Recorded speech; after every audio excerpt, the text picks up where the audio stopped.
பல்லாண்டு பல்லாண்டு பல்லாயிரத்தாண்டு பல கோடி நூறாயிரம்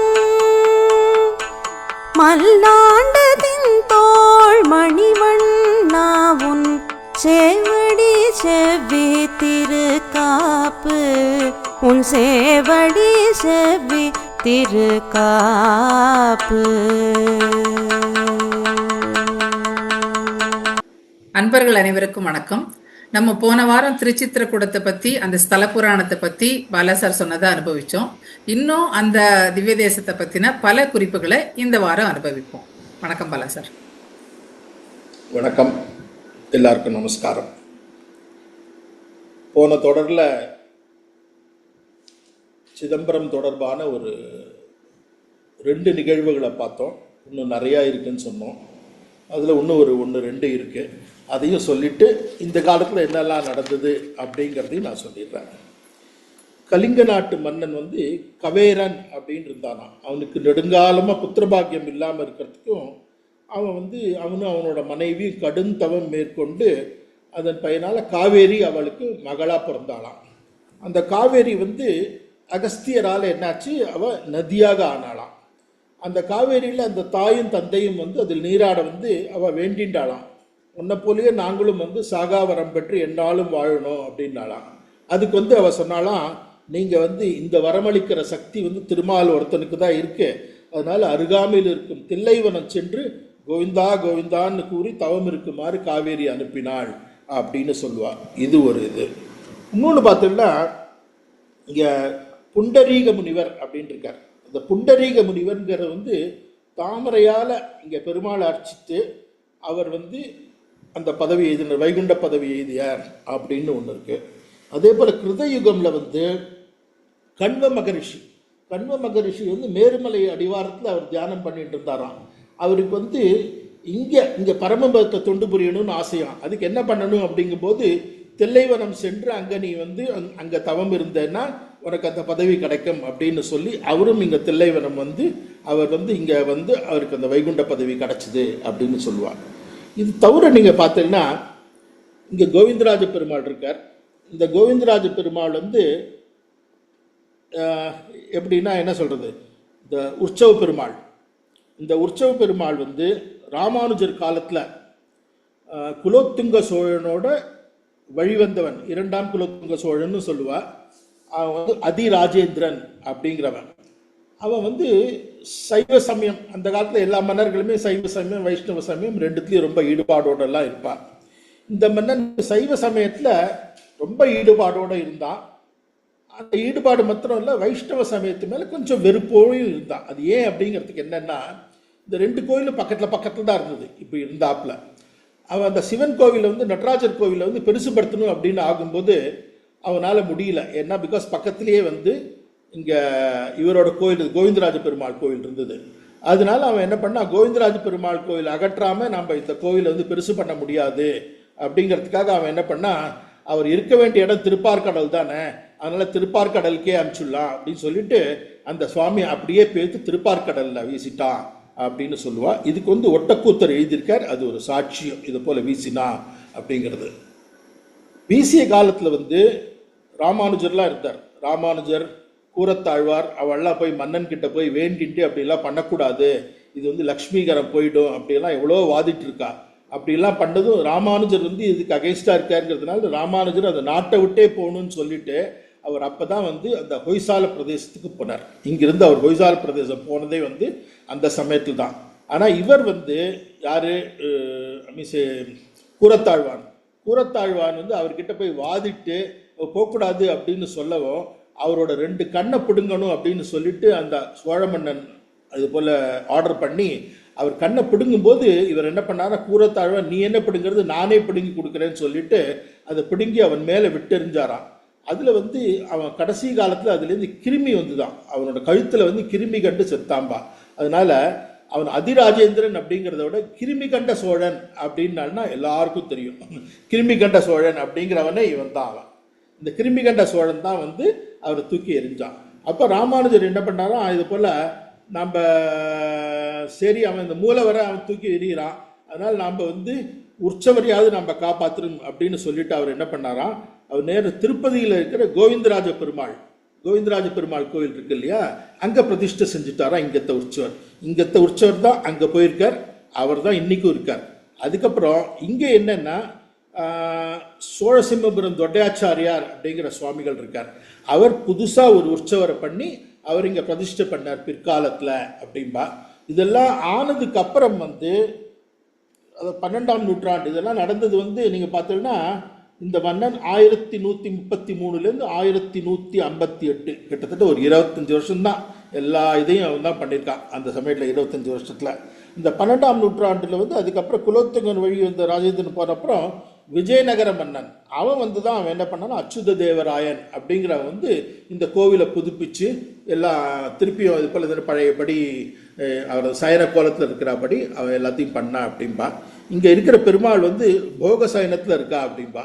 போக சயனம்ங்கிறது 3 தேவியரோடையும் ஸ்ரீதேவி பூதேவி நீலாதேவியோடு இருக்கா மாதிரி அது போல் போக சயனம் அப்படின்பா இந்த பெருமாளை. இவர் நீங்கள் மூலவர் பேர் நீங்கள் பார்த்தீங்கன்னா கோவிந்தராஜ பெருமாள் அப்படின்னு பேர். கிழக்கு நோக்கிய திருக்கோலம் இவர். உற்சவர் தேவாதி தேவன் சித்திரக்கூடத்துள்ளான் அப்படிங்கிற ஒரு சின்ன உற்சவர் இருக்கார். பார்சாதி அமர்ந்த கோலத்தையும் சித்திரக்கூடத்துள்ளான்றவர் நின்ற கோலத்தையும் இருக்காருங்க. தாயார் புண்டரீகவல்லி, அவர் புண்டரீக மகரிஷி இருந்த பண்ணார் இல்லையா, ஸோ தாயார் புண்டரீகவல்லி அப்படின்னும். தீர்த்தம் இங்கே கிட்டத்தட்ட 12 தீர்த்தம் இருக்குது. விமானம் சாத்வீக விமானம் அப்படின்பா. காட்சி கண்டவன் தில்லை 3000 அப்படின்னு இருக்கான். அந்த அந்தணர்கள் தான் அந்த கோவிலெல்லாம் அந்த காலத்துலேயே பார்த்துட்டு இருந்தா. இன்றைக்கி பார்த்தீங்கன்னா அந்த தீட்சிதர் அப்படிங்கிற ஒரு வம்சம் தான் அந்த கோவிலோட நிர்வாகத்தில் அதுக்கும் அரசாங்கத்துக்கும் நடுப்புற இது போல் அடிக்கடி ஆகிட்டே இருக்கு. அதாவது அந்த தில்லை 3000 அப்படிங்கிற வாழ்க்கெல்லாம் காட்சி கொடுத்தா. சிவன், உமையவள், வியாக்கிரபாதர் எல்லாருக்கும் காட்சி கொடுத்தார் பெருமாள். இந்த பதஞ்சலி, கண்ணுருவர் அப்படிங்கிற முனிவர்கள் இங்கே பெருமாளை கொடுத்து தவம் பண்ணாம்பா. 12 தீர்த்தம் இருக்கும்பா இங்கே.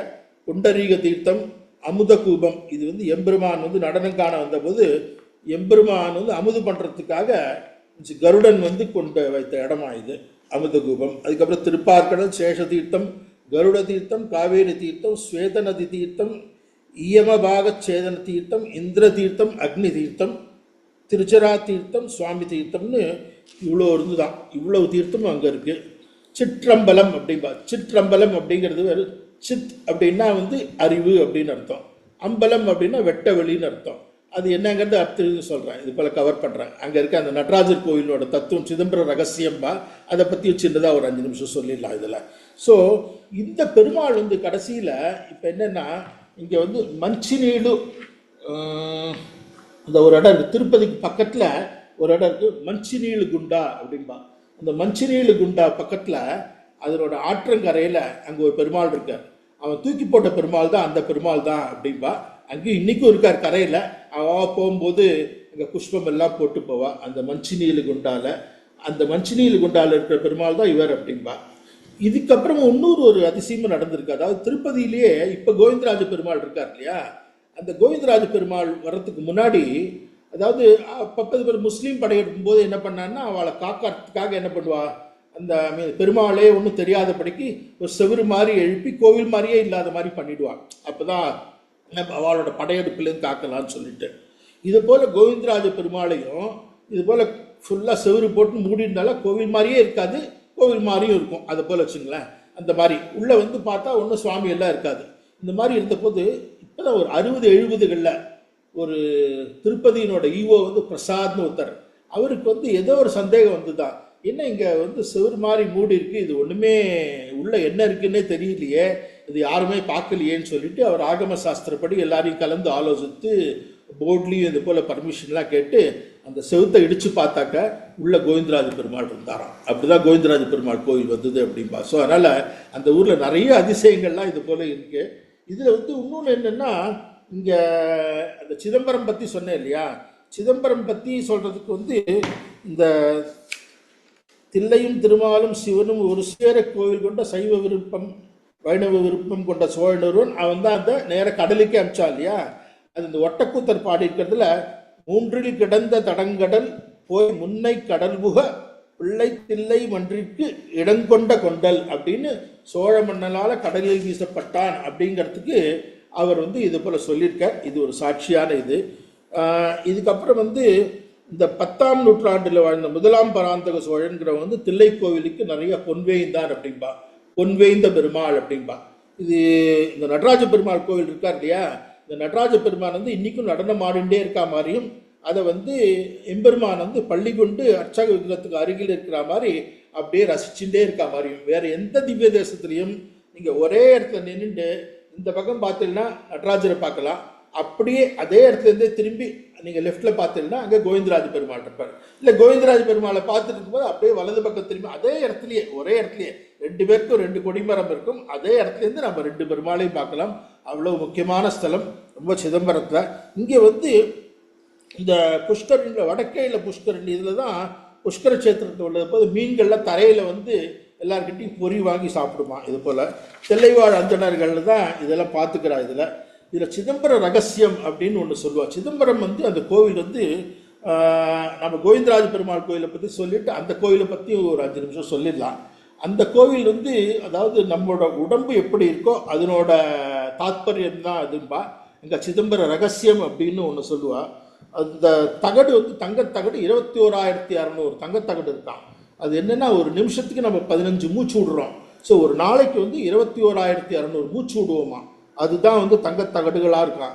72,000 தங்க ஆணிகள் இருக்கான். நம்மளோட உடம்புல வந்து ஓடுற நாடி நரம்புகள் வந்து 72,000. அதுதான் அங்கே தங்க ஆணியாக இருக்கான்.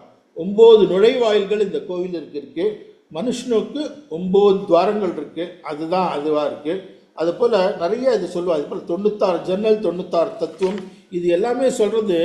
இந்த நமக்கு முன்வைக்கும் தத்துவம் என்னன்னா, அண்டத்தில் உள்ளது பிண்டத்தில் இருக்கிறது, பிண்டத்தில் இருக்கிறது அண்டத்தில் உள்ளது அப்படின்பா. அதுதான் இங்கே காட்டுற தத்துவம். இங்கே பக்கத்துலேயே பார்த்தீங்கன்னா நடராஜருக்கு அவரோட வலது பக்கம் என்னென்னா சிதம்பர ரகசியம் அப்படின்னு ஒன்று சொல்லுவாள். எல்லாருக்கும் கேள்விப்பட்டிருப்பேன். சிதம்பர ரகசியம், சிதம்பர ரகசியம்னா என்னென்னு. இது வேற ஒன்றும் இல்லை. உயிர்களால் உணர முடியாததும் புலன்களால் அறிய முடியாததுமாகிய அருவ உருவில் இருக்கும் இறைவனை நம்ம ஞான நிலையில் நாம் வழிபடுவதுதான் அந்த சிதம்பர ரகசியம் அப்படிங்கிறது.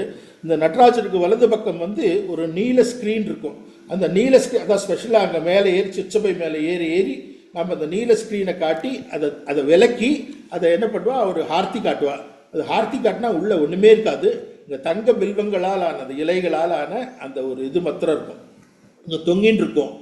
அதாவது உருவமே கிடையாது, வேற சிலையே கிடையாது, ஆனால் இது மாத்திரம் இருக்கும். இது என்னன்னா இந்த தங்கத்தால் ஆன அந்த அந்த ஒரு வில்வ மாலை மாத்திரம் தொங்கின்னு இருக்குமோ அது பேர் வந்து திருவம்பல சக்கரம் அப்படின்பா.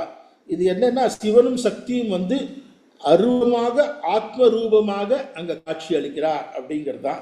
இங்கே திருவுருவம் ஒன்றுமே இல்லாமல் வில்வதளம் மாத்திரம் இருக்கிற அந்த இறைவன் வந்து ஆகாச உருவில் முற்றும் முதலுமாக இருக்கிறார். ஏன்னா ஆகாசத்துக்கு உங்களுக்கு முடிவும் கிடையாது, ஆரம்பமும் கிடையாது. வெட்ட வெளியில் அவனை நம்ம உணரத்தான் முடியும். அதனால அங்கே வேற எதுவும் இல்லை அப்படின்பா. ஸோ இதில் இரவு 8 மணிக்கு என்ன பண்ணுவான்னா, அந்த 2ஆம் கால பூஜைக்கு முன்னாடி அதை இந்த மெயின் சன்னதியை மூடிட்டு உள்ள ஒரு ரகசிய பூஜையெல்லாம் ஒன்று நடக்கும். அங்கே தினமும் 6 கால பூஜை நடக்கும்போது அந்த நிறைவும் போது என்ன பண்ணுவான்னா 3 முறை திரையை நீக்கி எல்லா பக்தர்களுக்கெல்லாம் அந்த சிதம்பர ரகசியத்தை அவள் அங்கே காட்டுருவா. சிதம்பரம்ங்கிறதே நான் சொன்ன மாதிரி சித்துனா அறிவு, அம்பரம்ங்கிறது வெட்ட வெளி. வெட்ட வெளியில் இருக்கிறத அந்த இறைவனை இந்த அறிவினால ஞானத்தால் நம்ம உணரணும் அப்படிங்கிற அர்த்தத்தில் தான் சிதம்பரம் அப்படிங்கிறது வந்து. திரைங்கிறது என்ன, அது ஒரு மாயை. அந்த திரை விலகினால உங்களுக்கு அந்த வெளிச்சம் தெரியும். அதே போல் நம்ம மனசில் உள்ள மாயை வந்து அது விலகினால ஞானம் பிறக்கும் அப்படிங்கிற தத்துவத்தை விளக்கிறதுக்கு தான் இந்த சிதம்பர ரகசியம்ங்கிறது. இந்த இன்னொன்று சொல்லுவா, இந்த இடம் வந்து பூமத்திய ரேகைக்கு மத்திய பகுதியில் இருக்கும்பா. அதாவது ஆகாயம் வந்து தில்லை, காற்று வந்து காளஹஸ்தி, நிலம் வந்து ஏகாம்பரேஸ்வரர் கோவில். இது 3மே ஒரே லைனில் 79 டிகிரி 41 மினிட்ல இருக்கு அப்படின்பா. ஒரே லைனில் இருக்கும்பா. ரொம்ப முக்கியமான ஸ்தலம். கண்டிப்பாக எல்லாரும் சிதம்பரம் போகும்போது இந்த ஸ்தலத்தை போயிட்டு இறைவனோட அருளுக்கு பாத்திரமாகணும் அப்படின்னு. இதில் உற்சவம் அப்படின்னு பார்த்தீங்கன்னா சித்திர பிரம்மோத்சவம், அது 10 நாள் நடக்கும். ரொம்ப விசேஷமாக நடக்கும். கடைசியாக வந்து கோவிந்தராஜ பெருமாளுக்கு வந்து 1995க்கு அப்புறம் இப்போ 3/11/25 அன்னைக்கு சம்பிரோக்ஷன் நடந்தது. நவம்பர் 3ஆம் தேதி. அதில் ஒரு பெரிய விஷயம் என்னென்னா, நிறைய பேருக்கு தெரியாது, எல்லாரும் அரசாங்கம் தான் எல்லாம் செலவழிச்சு பண்ணிட்டு இருக்கா அப்படின்பா. ஒரே டோனரா, சிங்கிள் டோனர். அவர் பேர் வந்து மாறன் கோவிந்தசாமி அப்படிங்கிறவர். அந்த மாறன் கோவிந்தசாமி டொனேட் பண்ணி ஃபுல் குடமுழுக்க ஃபுல் சம்ப்ரோக்ஷன் கோவிந்தராஜ பெருமாளுக்கு நவம்பர் 3ஆம் தேதி அன்னைக்கு ரொம்ப சிறப்பாக பண்ணியிருக்கா. கோயில் பிரமாதமாக இருக்கும். அங்கே இருக்கிற சந்நிதிகள்லாம் பார்த்தீங்கன்னா சேனா முதலியார், ராமானுஜர், உங்களுக்கு ஆண்டாள், ஆழ்வார்கள், நரசிம்மர், வேணுகோபாலன், சுதர்சனர், ஹனுமான், கருடன் சந்நிதிகள் எல்லாம் இருக்குது. அதனால் கண்டிப்பாக எல்லாரும் அந்த பக்கம் போகும்போது அந்த பெருமாளை பார்த்து சேவிச்சுட்டு அவர் அருணுக்கு பாத்திரமானு வேண்டிக்கிறேன். நமஸ்காரம். எப்பொழுதும் போல என்ன சொல்றது, மடை திறந்த வெள்ளம் மாதிரி வந்து அவ்வளோ இன்ஃபர்மேஷன் வந்து அவ்வளோ அழகா சொன்னேன். ஒரு வேண்டுகோள் என்னன்னா, திருப்பி நான் சொல்றது கடைசி வரைக்கும் கேளுங்கோ. ஏன்னா 15 நிமிஷம் 18 நிமிஷம் கேட்குற ஸ்பேனுக்கு தான் போடணுன்ட்டு போட்டுருக்கோம். அதனால அந்த திவ்ய தேசத்தை பற்றி கேட்கும்போது முழுமையாக கேளுங்கோ. ரொம்ப அருமையான விளக்கங்கள் நம்ம இன்னைக்கு கேட்டோம். இதோட வந்து நமக்கு வந்து சோழ நாட்டு திருப்பதிகள் நிறைவடைகிறது இல்லையா? அடுத்தது வந்து நடுநாட்டு திருப்பதிகளா? 2 திவ்ய தேசங்கள் தான் நடுநாட்டு திருப்பதிகள்ல, திருவகீந்திரபுரமும் திருக்கோவலூரும். அதை வந்து நம்ம அடுத்த தொடர்களில் வந்து நம்ம அந்த திவ்ய தேசங்களை பற்றி அனுபவிப்போம்.